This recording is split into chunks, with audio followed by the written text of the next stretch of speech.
नमस्कार दोस्तों, कैसे हैं आप सभी।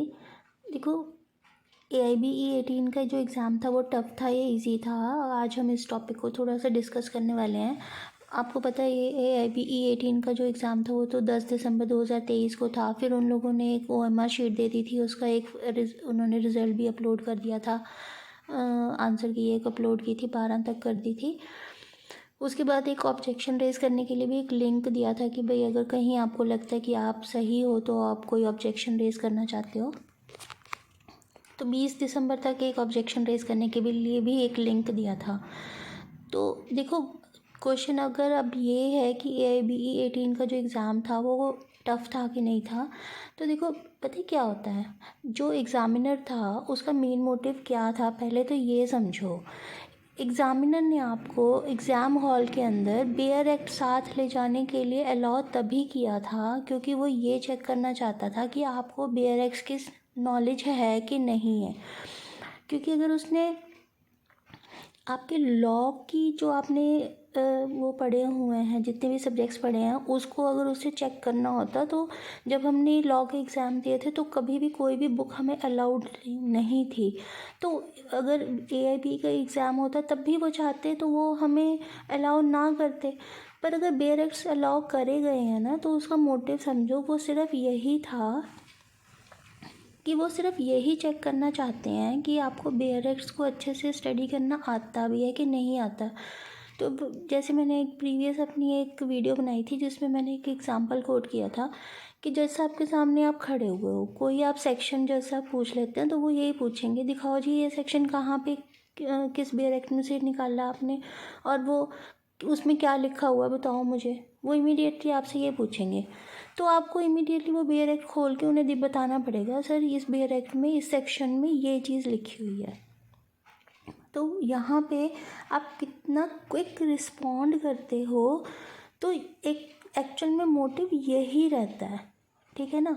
तो AIBE का जो एग्ज़ाम था उसका मोटिव यही था या है कि वो सिर्फ यही चेक करना चाहते हैं कि आपने अच्छे से बेयर एक्ट्स को स्टडी किया हुआ है कि नहीं किया हुआ। अब आई टफ़ या इजी की बात।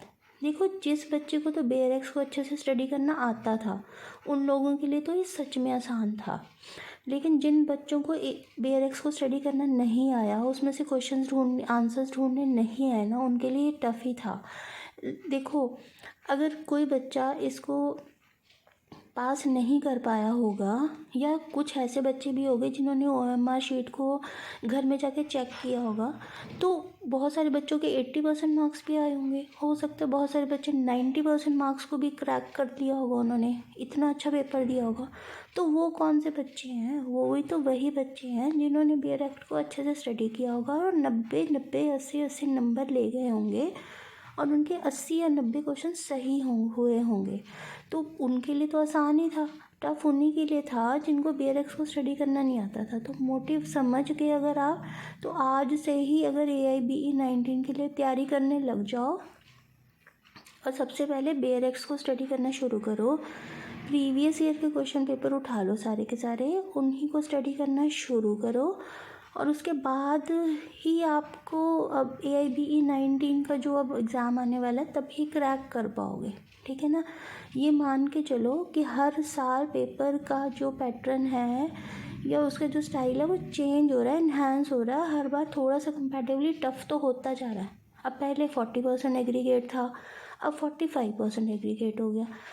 अभी तो शुक्र मनाओ कि हम लोगों को बेयर एक्ट्स अलाउड है, हो सकता है कुछ ऐसा प्रोविज़न बाद में आ जाए कि बेयर एक्ट्स भी अलाउ ना हो, तो बेटर है इसको कंप्लीट करो, जल्दी से जल्दी क्रैक करने की कोशिश करो, और मेरे साथ इन टच रहो। मैं AIBE19 की तैयारी करवाने वाली हूँ अपने चैनल पे। सारे प्रीवियस ईयर के जितने भी क्वेश्चन पेपर थे उन सभी को मैं अपलोड करूँगी विद आंसर्स, तो आप उनको तैयार कर लेना और अकॉर्डिंगली फिर आगे तैयारी कर लेंगे। इसकी कोई बेस्ट किसी किताब को ख़रीदने की ज़रूरत नहीं है, और जो टफ़ और इजी वाला जो हिसाब किताब था उसको अब छोड़ना पड़ेगा और AIBE19 के लिए तैयारी करनी पड़ेगी।